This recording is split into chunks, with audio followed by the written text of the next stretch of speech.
I am once again out with the trees. Now, y'all didn't see me last Sunday mostly because it was Father's Day. Although I don't take holidays as seriously as I used to, I do try to respect that I'm not the only person on the planet that has to exist, right? And also, it's an opportunity for people to get together and do what they need to do to show each other love and affection and not forsake fellowshipping with each other. And sometimes nowadays that's a little bit hard to do. Now I went ahead and make me some oxtails. I haven't made nothing that difficult in a long time, but it was my present to my family. They seem to have enjoyed it, but here I am back out here trying to beat the rain, so I'm a little early today. Anyway, I wasn't sure exactly which thing I wanted to talk about today, but I'm gonna go ahead and talk about whatever comes to my mind. And the first thing that comes to my mind right now is understanding that perfection and imperfection doesn't matter in the big scheme of things.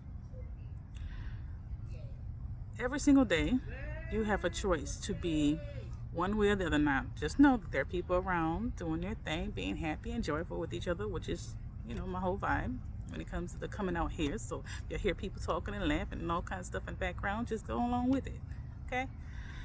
Anyway, but every day, I put one foot in front of the other and try my best to order that step. Now, I didn't talk to folk about ordering your steps, and I ain't the first person to say those words, order your steps. Like you ordering your food. You want your steps to be specific.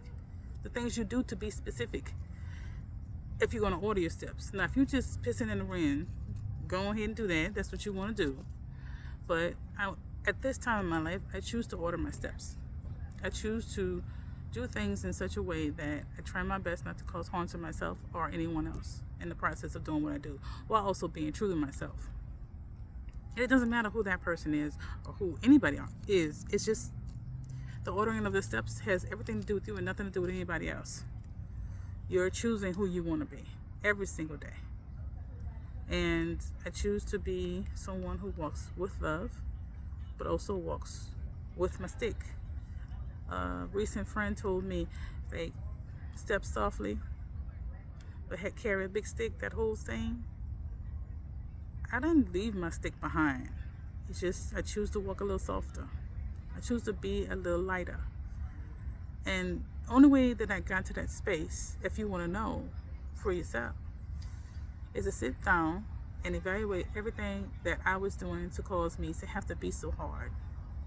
Now, I understand the world in itself and things that happen within it is rough sometimes, through no fault of your own. But there are some times when you're engaging in stuff that makes you have to eventually be harder. And I had to evaluate, once I got past blaming everybody, I had to evaluate me and go in here and see, okay, what have I done to contribute to me having to do things so tough? Notwithstanding, when I was a kid or when I was an adolescent or a young adult, there were things that were done to me. There were challenges that I did not do to myself. They're responsible for what they've done to me, whoever they are, right? But I'm responsible for healing myself. And I can't now say at my big age, oh, I'm doing this because this, and this. No. I have to eventually take responsibility for how I'm behaving and conducting myself, right? Now, there are times, child, that we definitely do have to carry the stick and wield it. Not just carry it, but wield it. How I do that, I still do order. Before, if I had to bring the stick out, it was a free fall. every man for himself. Now I'm like, okay, so what is the result I want, though? Is the result I want for everything to be destroyed, or is the result I want for some certain action, behavior, or circumstance to cease or get better? How can I contribute to the overall getting better part while also wielding this stick? Now, that is something that requires a bit of magic and finesse. And when I say magic, I mean you literally have to alchemize how you've been taught to be to something that you're learning to be or have learned to be, and in some case mastered. See, I can fight. There's not even no doubt about it. I was raised in with New Orleans. It's a beautiful place, and to me, it will always be beautiful.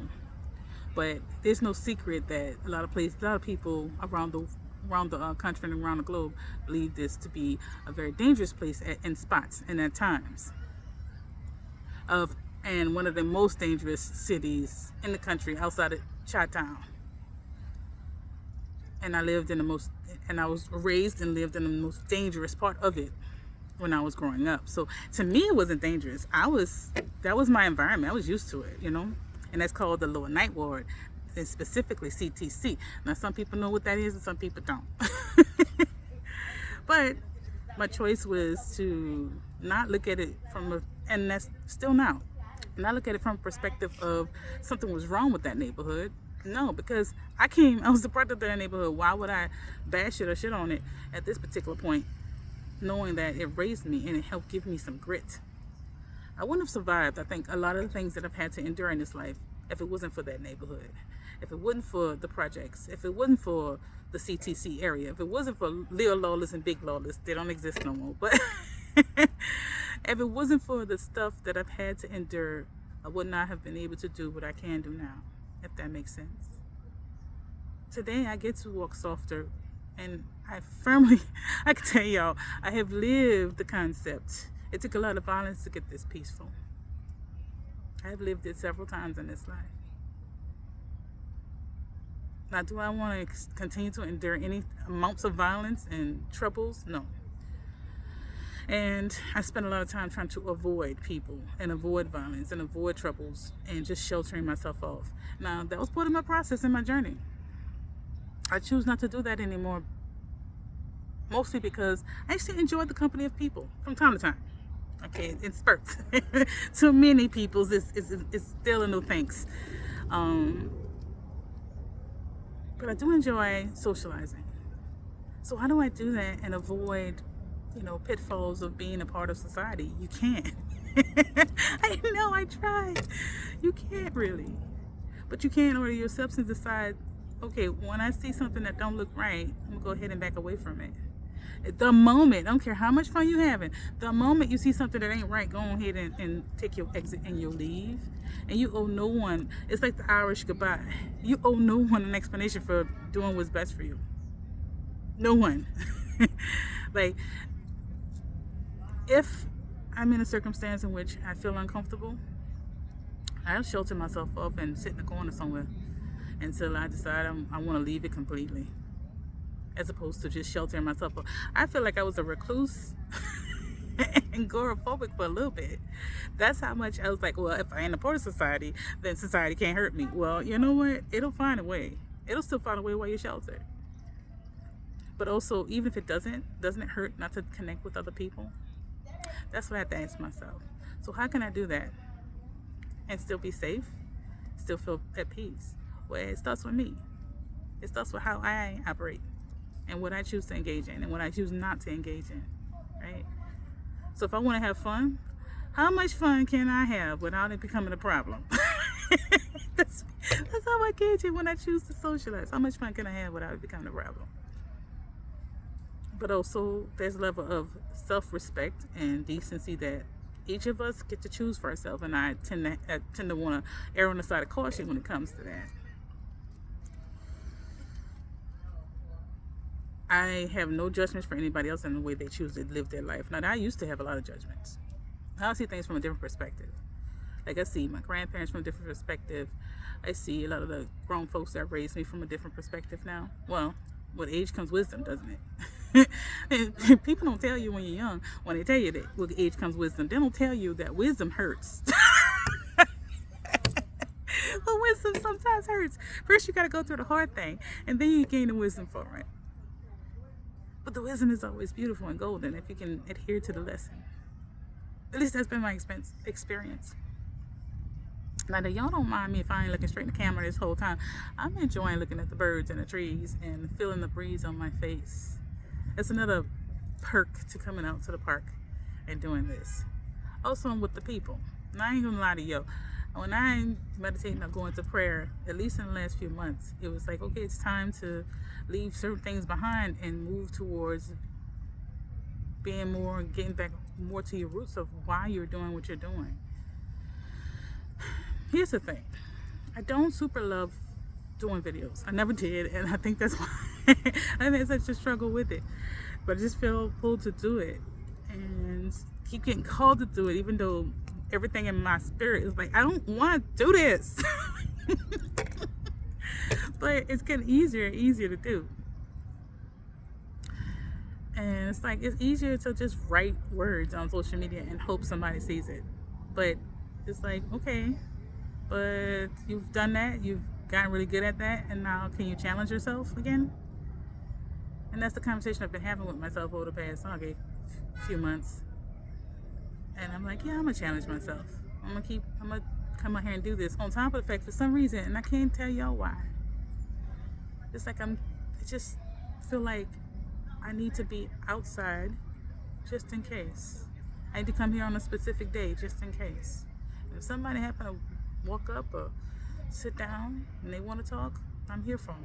And there's no charge or anything like that. It's just, if you want some education about mental health care and how to get that for yourself, I'm here for you. And if you want to talk about anything spiritual and or have questions about stuff like that, I'm here to talk to you. If you just want to listen to me, whatever lesson I got for the day, it's free of charge for you. And if nobody come or somebody come, it doesn't matter. I'm here. I know that right now it's this antiquated way of doing things, considering all things considered. But I still feel like this is what I'm supposed to do. And I don't know why. I just feel like this is what I'm supposed to do. And I told y'all probably a month back, and social media is just not it for me. It hasn't been it for me for a long time. This is the best I can do. Now, this is technically still social media, but I'm not doing 50 to 3-minute clips. I'm doing a whole video, and if somebody hears it, somebody hears it, you know? But I will say to you this is me ordering my steps too. Like, I can continue to be a clown / astrologer / spiritual person. And when I say spiritual person, I don't mean that in the vein of just witchy or something like that. I mean, I have studied a lot of the masters of the past, not just the one that most people talk about, although I honor that crown. I studied all the masters because they all had something great to say. I've been moved since I was a child to study all the masters. And don't ask me why, because I don't know. No, I didn't find out anything about what energy I hold or possess within me until I was much older. Although I got some inkling of things. But I did know I was moved to go to different type of houses of faith and sit and listen and just hear them out, regardless of what I was being taught at the time. The Kingdom Hall, mosque. And of course, I started out with the Catholic Church and then non-denominational Christians, Seventh-day Adventists, Baptists. I want to be able to say that I heard you out and I understand. And here's the thing, I figured that out a long time ago. And I recommend highly that everybody do this. If you really want to be open to your fellow brothers and sisters, understand not just their culture, but their belief structure. Not so you can use it as a weapon, but so you can use it as a bridge that gaps between the two. So I think there's enough strife in the world as it is right now. And then when someone comes to me for any of this education or knowledge, I respect their culture's identity. So it's like a chameleon. Whenever they come to me, I'm not going to tell you that I am Jewish. I'm not going to tell you that I am Muslim. However, I will respect those faiths when I speak to you. Because I believe that any way we choose to be closer to God is sound. Yep, you heard that right. Any way we choose to be closer to God is sound. Because I do believe God lives within all of us. And how we choose to operate within that has everything to do with us personally. It's like a personal choice, but it has nothing to do with whether or not someone's right or wrong. And I came to that conclusion when I was 12 and I got baptized. Like, I wanted to know what if I was going to get different, if I was going to feel different, I was going to operate different. And truth be told, what I felt after getting baptized at 12, and I'll never forget, it's like, wait a minute, I feel the same. I didn't get closer to the church that I was in. I didn't move further away from the church that I was in. It actually gave me a hunger to learn more. to ask more questions. Even if I'm asking them to myself and then I go find an answer. I highly recommend that. During these times, it is very quick to attack each other over things that we do not agree on. And I would challenge anybody who hears my voice to try to find things you do agree on. More so than finding things you disagree on.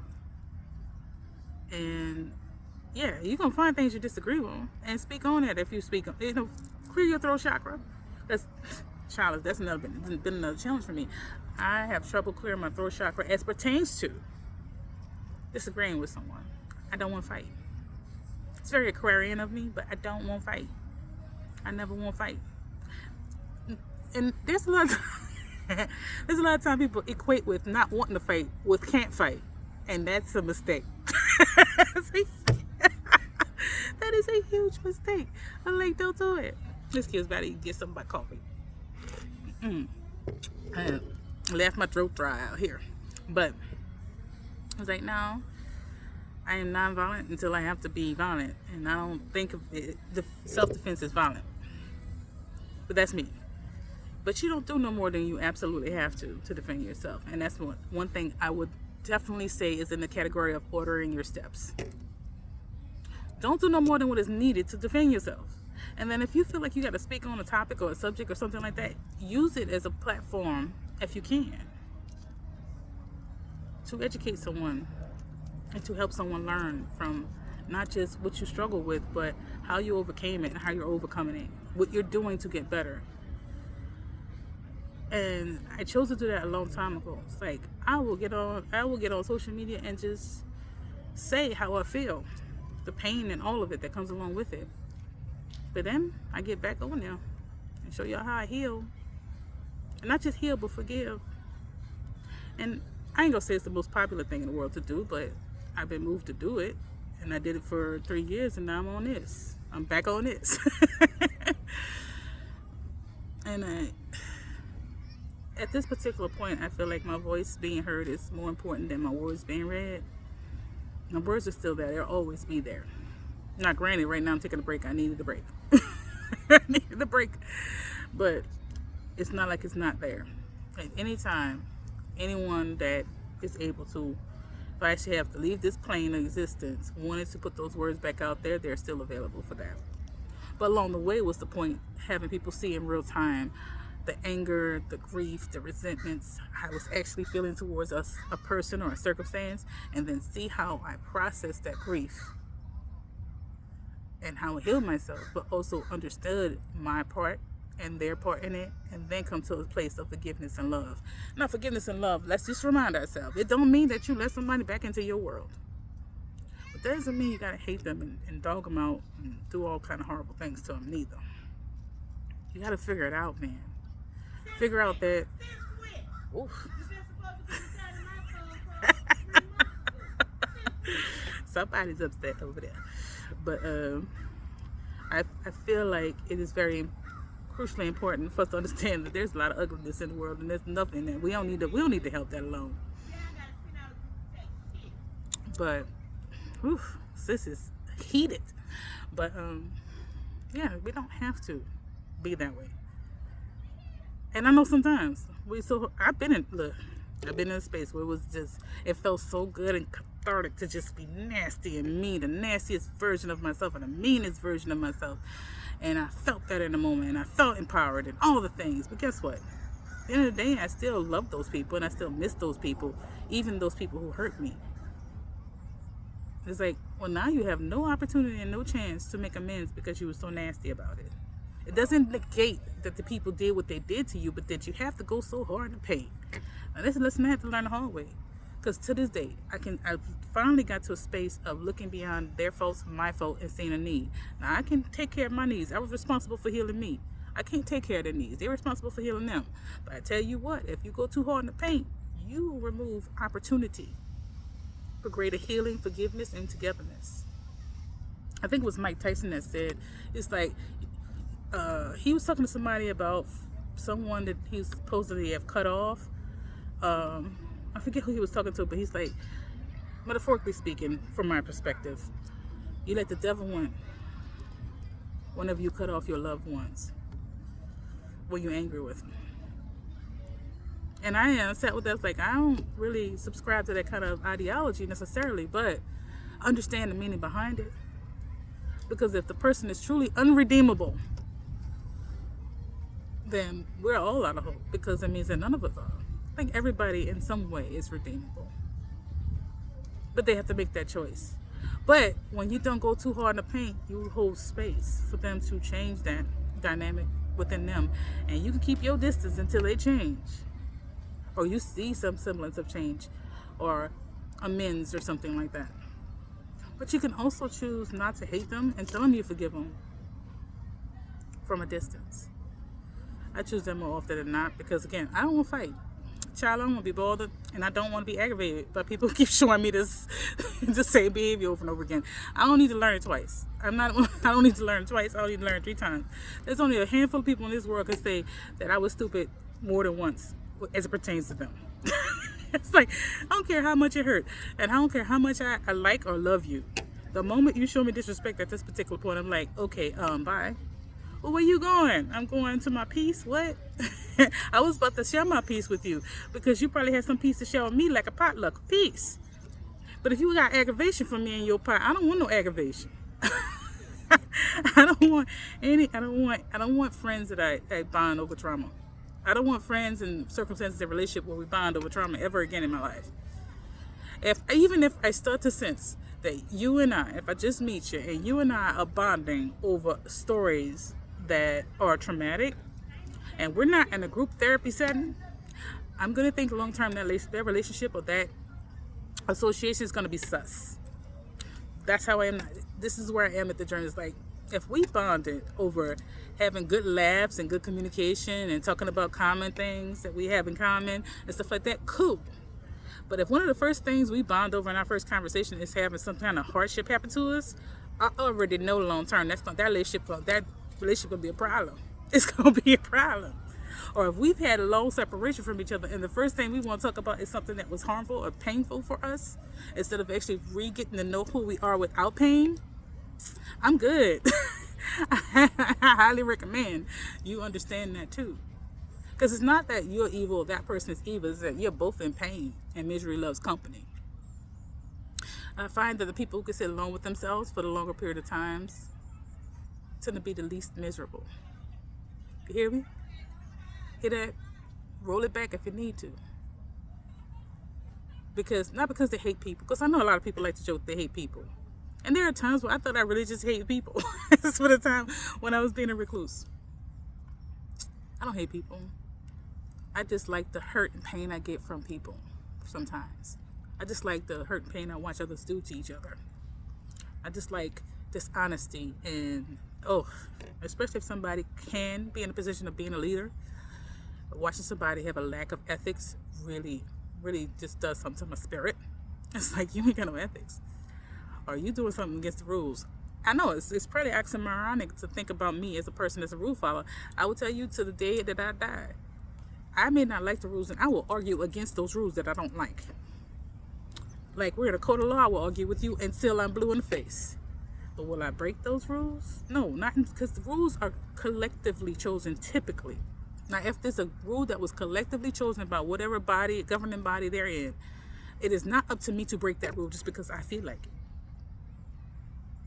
But if everybody didn't get a chance to vote or have a say in saying that they're okay with that rule, then of course, to me, that's not even a rule. It don't even exist. Like during Jim Crow era or something like that, for example. Everybody wasn't in on those rules. Everybody wasn't in on making those decisions.